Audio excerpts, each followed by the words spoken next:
35:27 സങ്കീർത്തനം 35:27. എൻ്റെ നീതിയിൽ പ്രസാദിക്കുന്നവർ ഘോഷിച്ചാനന്ദിക്കട്ടെ. തൻ്റെ ദാസൻ്റെ ശ്രേയസിൽ പ്രസാദിക്കുന്ന യഹോവ മഹത്വമുള്ളവൻ. അതാണ് തൻ്റെ ദാസൻ്റെ ശ്രേയസിൽ പ്രസാദിക്കുന്ന യഹോവ മഹത്വമുള്ളവൻ എന്നിങ്ങനെ അവൻ എപ്പോഴും പറയട്ടെ. എൻ്റെ നാവ് നിൻ്റെ നീതിയെയും നാളെല്ലാം നിൻ്റെ സ്തുതിയെയും വർണ്ണിക്കട്ടെ. അപ്പോൾ എൻ്റെ ഇവിടെ ഒരു പോയിൻ്റ് ഇംഗ്ലീഷിൽ ഇങ്ങനെ ആയിരിക്കും: may those who delight in my vindication shout for joy and gladness. May they always say, the Lord be exalted, who delights in the well-being of his servant. അതായത് ദൈവത്തിനെ ആശ്രയിക്കുന്നവരുടെ നന്മ കാണാൻ ദൈവം ആഗ്രഹിക്കുന്നു. അതാണ് അതിനകത്തെ പ്രധാന പോയിന്റ്. നമ്മൾ ഈ ദൈവത്തോട് അടുത്ത് കഴിയുമ്പോൾ അയ്യോ ദാരിദ്ര്യമാണ്, ദുഃഖമാണ്, ഭാരമാണ്, അതൊക്കെ ഒരു സൈഡിലുണ്ടെന്ന് ഇല്ലെന്ന് പറയുന്നില്ല. ഒരു കോയിൻ്റെ ഒരു സൈഡിലുണ്ട്. പക്ഷേ ദൈവത്തെ യഥാർത്ഥത്തിൽ വിളിക്കുന്നവരുടെ നന്മ കാണാൻ ദൈവം കൂടുതൽ ആഗ്രഹിക്കുന്നു. നമ്മളെവിടെയെങ്കിലുമൊക്കെ ബലഹീനമായ കുഴിയിൽ വീഴുമ്പോൾ അയ്യോ ദൈവമേ എന്ന് ചോദിക്കും. പക്ഷേ കുഴി വീഴുമ്പോഴും നമ്മളെ താങ്ങി നിർത്തുന്ന ഒരു ദൈവമുണ്ട്. എൻ്റെ ദാസൻ്റെ ശ്രേയസിൽ അവൻ്റെ, that means the one who delights in the vindication means നീതീകരിക്കുക, അല്ലെ നിർദോഷീകരിക്കുക. അവൻ നീതിമാനാന്ന് ദൈവം അങ്ങ് പറയുക. അപ്പോൾ എൻ്റെ ദാസൻ്റെ ശ്രേയസിൽ പ്രസാദിക്കുന്ന യഹോവ. എൻ്റെ ദാസൻ്റെ എന്ന് പറയുമ്പം ദൈവത്തിൻ്റെ ദാസനാണോ നമ്മൾ? ആണെങ്കിൽ ദൈവത്തിന് മഹത്വം കൊടുക്കും. ദൈവത്തിന് സന്തോഷമാണ് നമ്മൾ സന്തോഷിക്കുന്നത്.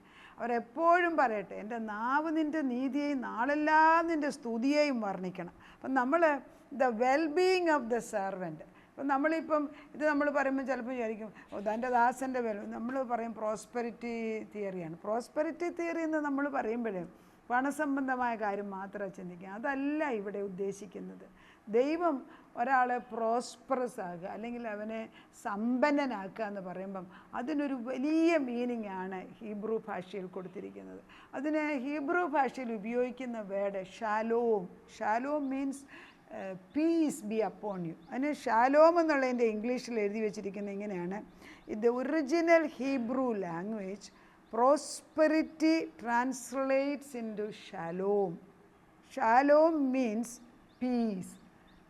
സലാം മാലേക്ക് എന്ന് പറയുന്നത് അതേ അർത്ഥത്തിൻ്റെ ഷാലോം എന്ന് യഹൂദൻ പറയുന്ന മറ്റൊരു സലാം മാലേക്ക് എന്ന് പറയുന്നത്. അപ്പം ഇതെല്ലാം പീസ്, സമാധാനം. നമ്മളൊരിക്കലും സമാധാനം ഉണ്ടാകട്ടെ, സമാധാനം ഉണ്ടെന്ന് ഒരു ക്രിസ്ത്യൻ അങ്ങോട്ടും ഇങ്ങോട്ടും നമ്മൾ വിഷ് ചെയ്യുന്നില്ല. നമുക്ക് അറിഞ്ഞുകൂടാ. നമുക്ക് ഷാലോമൊക്കെ പറയേണ്ട കാലമായിട്ടുണ്ട്. Shalom, peace on you. പീസാണ്. സമാധാനം ഇല്ലാത്തതാണ് ഏറ്റവും വലിയ പ്രശ്നം. സമാധാനം ഉണ്ടെങ്കിൽ എങ്ങനെയെങ്കിലും ജീവിക്കാം. വീട്ടിൽ കലഹം ഉണ്ടെങ്കിൽ ജീവിക്കാനൊക്കത്തില്ല. സമാധാനം അതൊരു വലിയ ദൈവത്തിൻ്റെ ദാനമാണ്. അത് ദൈവത്തോട് ചോദിച്ചു വാങ്ങിക്കണം. അതായത് ഷാലോം മീൻസ് ഇംഗ്ലീഷിൽ ഇങ്ങനെയാണ്: completeness, soundness, welfare and piece. അതായത് ഒരു പൂർണ്ണതയാണ്. അവിടെ ഒരു ശാന്തതയുണ്ട്, അവിടെ സന്തോഷമുണ്ട്, സമാധാനമുണ്ട്, സമൃദ്ധിയുണ്ട്. അപ്പോൾ സമൃദ്ധി എന്ന് പറയുമ്പം പണത്തിൻ്റെ സമൃദ്ധി തന്നെയല്ല ഇവിടെ ഉദ്ദേശിക്കുന്നത്. You are well being all together. ഒരു നല്ല കുടുംബമുണ്ട്, നല്ലൊരു ഭാര്യ ഭർത്താക്കന്മാർ, അപ്പനമ്മ, മക്കളെ, മരുമക്കളെ, കൊച്ചുമക്കളെ, ഇതൊക്കെ ഷാലോമിനകത്ത് വരും. പീസ്. ആ പീസ് എടുത്ത് കളയാനാണ്. അതായത് നമ്മൾ രാവിലെ തോറും ദുഷ്ടപിശാച് നമ്മുടെ സമാധാനം എടുത്ത് കളയും. സമാധാനം എടുത്ത് കളയുമ്പോൾ നമ്മൾ പിന്നെ എന്നെ പറയുന്നത് നമുക്ക് തന്നെ അറിയത്തില്ല. നമ്മൾ ദേഷ്യപ്പെട്ടിരിക്കുന്ന ഒരാളോട് ചില വിഡ്ഢിത്തരം മണ്ടത്തരമായിട്ട് നമ്മൾ അന്നേരം ഒരു ചോദ്യം ചോദിക്കും. അവരുടെ ദേഷ്യം വേറെ ഏതാണ്ട് കാര്യത്തില്ല, പക്ഷെ നമുക്ക് കിട്ടുന്ന ഉത്തരം ദേഷ്യത്തിലാണ്. കാരണം they are not in the right temperature at that time. അപ്പം ആ ടെമ്പറമെൻ്റ് അറിഞ്ഞിട്ട് അവരുടെ ചോദിക്കേണ്ട സമയം അനുസരിച്ച് ചോദിക്കുന്നില്ല എങ്കിൽ നമുക്കും അതിൻ്റെ ആഫ്റ്റർ ഇഫക്റ്റ് ഉണ്ട്. അപ്പോൾ ഷാലോം ഈസ് കംപ്ലീറ്റ് ഹോൾനെസ്. അതായത് എനിക്ക് പൂർണ്ണമായിട്ടും ഒരു പൂർണ്ണത തോന്നിക്കുകയാണ്. എനിക്ക് വെൽബീയിങ് ആണ്. I'm well all right. എൻ്റെ വീട്ടിലെ എക്കത്തിനും ഒരു വെൽഫെയർ ഉണ്ട്, സമൃദ്ധിയുണ്ട്. നമ്മൾ തൊടുന്നിടത്ത് നമ്മുടെ സ്ഥലത്ത് ഒരു സമാധാനമുണ്ട്, നമ്മൾ പോകുന്നിടത്ത് ശാന്തതയുണ്ട്. അപ്പോൾ എവിടെ സമാധാനമില്ലയോ അവിടെ ഷാലോം നഷ്ടപ്പെട്ടിരിക്കുക. അപ്പോൾ ദൈവത്തിൻ്റെ ശ്രേയസ്, ദൈവത്തിനെ സ്നേഹിക്കുന്ന മക്കളുടെ ദാസൻ്റെ ശ്രേയസിൽ പ്രസാദിക്കുന്ന ഒരു ദൈവമാണ്. അപ്പോൾ the Strong's Concordance says that it defines shalom as peace, completeness, welfare and health.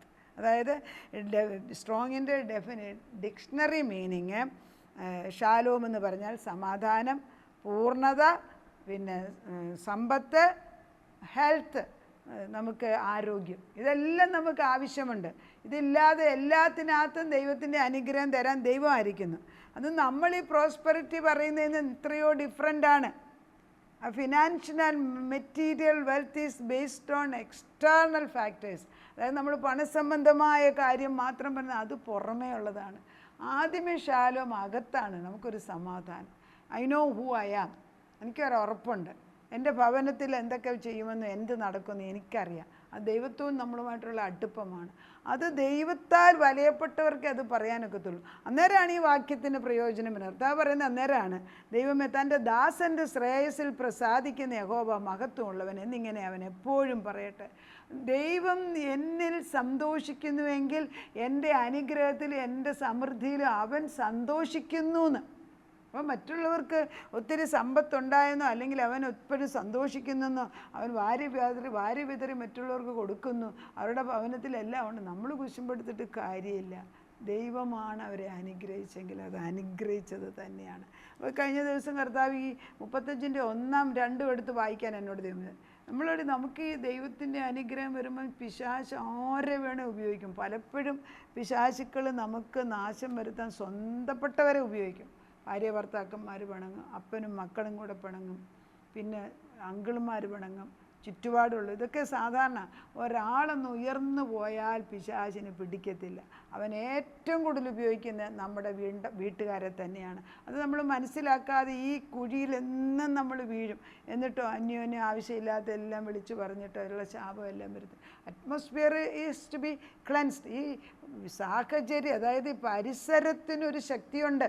ആ പരിസരത്തിന് ശക്തി ഉണ്ടോ എന്ന് ചോദിച്ചാൽ, ഒരു എക്സാമ്പിൾ ഞാൻ കഴിഞ്ഞ പ്രാവശ്യം ഈ എൻ്റെ കൂടെ പ്രാർത്ഥിക്കുന്ന പിള്ളേർ, നല്ല ആത്മനിറവുള്ള പിള്ളേരുണ്ട്, പ്രാർത്ഥിക്കുന്നവർ, പരിശുദ്ധ.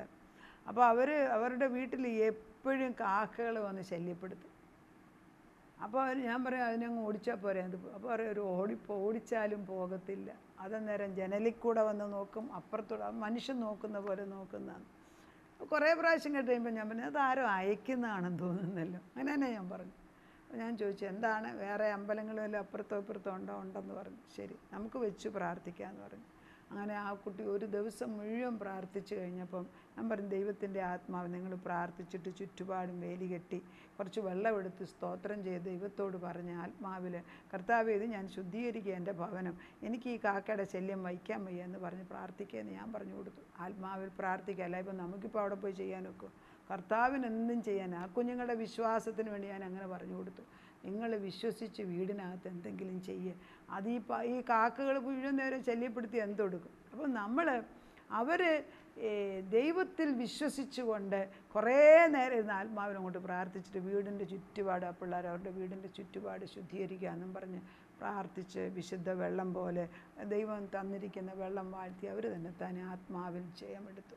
അതിനപ്പോൾ പിറ്റേ ദിവസം ആ കാക്കകൾ അവിടെ വരുന്നില്ല. എന്താ, തൻ്റെ ദാസന്മാരുടെ ശ്രേയസിൽ, അതായത് തൻ്റെ മക്കളുടെ അനുഗ്രഹം വരുന്നെന്ന് കണ്ടിട്ട് ദുഷ്ടാത്മാക്കൾ മനുഷ്യരെ ചുറ്റുപാടുള്ളവർ ഉപയോഗിക്കാൻ വയ്യാഞ്ഞപ്പോൾ ദുഷ്ടപിശാചുക്കൾ പക്ഷികളെ ഉപയോഗിക്കും, മൃഗങ്ങളെ ഉപയോഗിക്കും. എന്തിനെ അവൻ ഉപയോഗിക്കും? കാരണം അവനൊരു ആയുധം വേണ്ടേ. അപ്പോൾ നമ്മൾ മനസ്സിലാക്കേണ്ടത് എത്രമാത്രം ദൈവത്തോട് നമ്മൾ അടുത്തിരുന്നെങ്കിൽ മാത്രമേ ഈ ശക്തമായ പ്രവർത്തനം മനസ്സിലാകത്തുള്ളൂ. അപ്പോൾ ദൈവത്തിൻ്റെ ആത്മാവ് നമ്മളോട്, നമുക്കെതിരായിട്ട് ശത്രുക്കൾ വരുമ്പം നമുക്ക് തന്ന വചനങ്ങളിൽ കൂടെ നമുക്ക് ശക്തമായ, അല്ലെങ്കിൽ ഇതിനകത്ത് പ്രാർത്ഥിച്ച് വരമുള്ളവരെ വിളിച്ചുകൊണ്ട് പോയിട്ട് പ്രാർത്ഥിപ്പിച്ചാൽ നല്ലതാണ്. പള്ളികളിലൊക്കെ ആണെങ്കിൽ അവിടെയുള്ള മൂപ്പന്മാരെ അല്ലെങ്കിൽ അവിടെയുള്ള അധികാരി അച്ഛന്മാരെ, പിന്നെ സഭകളിലുള്ള പാസ്റ്റേഴ്സ് ഒക്കെ ഇത് ചെയ്യുന്ന കാണാം. പക്ഷേ ഇവരാരും ഇല്ലാത്തപ്പോഴ സാഹചര്യത്തിൽ നമുക്ക് വേദപുസ്തകം കയ്യിലുണ്ട്. ആ വചനം നമുക്ക് അനുകൂലമാണ്. യഹോവേ, ഇങ്ങനെയാണ് 35 തുടങ്ങുന്നത്, യഹോവേ എന്നോട് വാദിക്കുന്നവരോട് നീ വാദിക്കണമേ, എന്നോട് പൊരുതുന്നവരോട് പൊരുതണമേ. എന്ത് വാദിക്കുന്നത്? കാക്ക വരുന്നത് മനുഷ്യനാണോ? അല്ല, ദുഷ്ടാത്മക സേനകൾ അയക്കുന്നതാണ്. നമ്മൾ ഇവരോടെങ്ങനെ വാദിക്കും? ഇവരോടെങ്ങനെ പൊരുതും? ചിലപ്പോൾ മനുഷ്യരും വരും. നീ പലകയും പരിചയം പിടിച്ച് എനിക്ക് സഹായത്തിന് എഴുന്നേൽക്കണമേ, നീ കുന്തമൂരി എന്നെ പിന്തുടരുന്നവരുടെ വഴി അടച്ചു കളയണമേ, ഞാൻ നിൻ്റെ രക്ഷയാകുന്നു എന്ന് എൻ്റെ പ്രാണനോട് പറയണമേ. എനിക്ക് ജീവഹാനി വരുത്തുവാൻ നോക്കുന്നവർ ലജ്ജിച്ച് അപമാനം വരട്ടെ. എനിക്ക് അനർത്ഥം ചിന്തിക്കുന്നവർ പിന്തിരിഞ്ഞ് നാണിച്ചു പോകട്ടെ. ഇതൊക്കെ വേദപുസ്തകത്തിൽ എഴുതി വെച്ചിരിക്കുക. ഇതെടുത്ത് 7 വട്ടം വായിച്ചാൽ നടക്കാതിരിക്കുമോ? നടക്കും. കാരണം ഇത് ജീവൻ്റെ വചനമാണ്. ആത്മാവിൻ്റെ ശക്തിയിൽ ദൈവം തന്നിരിക്കുന്ന പദവികൾ ചെറുതൊന്നുമല്ല നമുക്ക്. കർത്താവ് നമ്മളെ ഉപദ്രവിക്കാൻ വരുമ്പോൾ നമ്മളത് കണ്ടുകൊണ്ടിരിക്കാതെ വചനമെടുത്ത് വായിക്കണം. കർത്താവ് നീ എനിക്ക് വേണ്ടി, അതല്ലേ ഇത് അറിയാവുന്നവരെ പറഞ്ഞു വിടണം. നമുക്കറിയാൻ വയ്യെങ്കിലും കർത്താവ് അതും ചെയ്യും. പക്ഷേ പല കാര്യങ്ങളും നമ്മളാൽ ചെയ്യാവുന്നത് നമ്മൾ തന്നെ ചെയ്യണം. എല്ലാത്തിനും നമ്മളിപ്പോൾ മറ്റുള്ളവരുടെ ആശ്രയം വായിക്കാൻ അവർ കുറച്ച് കഴിയുമ്പോൾ നമ്മളെ കാണുമ്പോൾ പേടിച്ചു കൊടുക്കും. നമ്മൾ ദൈവത്തിൻ്റെ അടുക്കിലേക്ക് തന്നെ കടന്നു ചെല്ലും. അക്ഷരത്തിൻ്റെ ശുശ്രൂഷയല്ല, ആത്മാവിൻ്റെ ശുശ്രൂഷയാണ് വചനത്തിൽ ചെയ്യുന്നത്. നമുക്ക് പ്രാർത്ഥിക്കാം. കർത്താവെ, ഞങ്ങൾ നിന്നെ സ്തുതിക്കുന്ന അപ്പച്ച, സ്തോത്രം ചെയ്യുന്നു. വചനം എടുക്കുമ്പോൾ വചനത്തിന് ശക്തിയുണ്ട്. ഞങ്ങൾ ദൈവത്തിൻ്റെ ആത്മാവ് നിൽക്കുമ്പോൾ ഞങ്ങൾ പറയുന്നതിന് ജീവൻ വെക്കും അപ്പച്ച. കർത്താവെ, ഞങ്ങളുടെ ചുറ്റുപാടും ദുഷ്ടശക്തികൾ വന്ന് ഞങ്ങളെ ഉപദ്രവിക്കാനൊക്കത്തില്ല. ദേശത്തെ ഭവനത്തിലെ സമാധാനം വേണം. എത്ര കുടുംബങ്ങളിൽ ഭാര്യ ഭർത്താക്കന്മാർ അന്യോന്യം വഴക്കുണ്ടാക്കി സമാധാനമില്ലാതെ എത്രയല്ല. പലപ്പോഴും ആപത്ത് വരുന്നത് സമാധാനമില്ലാത്ത സമയത്ത് വേണ്ടാത്ത കാര്യങ്ങൾ വിളിച്ചു പറയുമ്പോഴാണ്.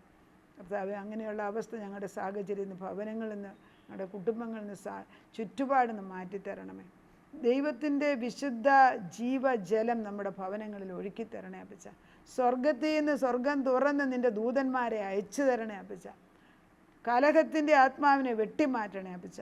കർത്താവേ, നിൻ്റെ സമാധാനം ഷാലോം ഷാലോം തൻ്റെ ദാസരൻ്റെ ശ്രേയസിൽ അപ്പച്ചൻ സന്തോഷിക്കുന്നുവെങ്കിൽ ഞങ്ങൾക്കെതിരായിട്ട് വരുന്ന ശത്രുവിനെ അടിച്ചു മാറ്റി ജയമെടുക്കണമെന്ന് പ്രാർത്ഥിക്കുന്നു. അത് ഞങ്ങളുടെ പ്രാർത്ഥന കേട്ട് ഞങ്ങൾക്ക് വേണ്ടി വാദിക്കുകയും ഞങ്ങൾക്ക് വേണ്ടി ജയം തരികയും കർത്താവിൻ്റെ ആത്മാവ് ജയിച്ചതിന് ഞങ്ങൾ നിന്ന് നന്ദിയോടെ സ്തോത്രം. പ്രാർത്ഥനയുടെ ഉത്തരം തന്ന ദൈവത്തിന് നന്ദി. യേശു ക്രിസ്തുവിൻ്റെ പുണ്യനാമത്തിൽ തന്നെ ആമേൻ.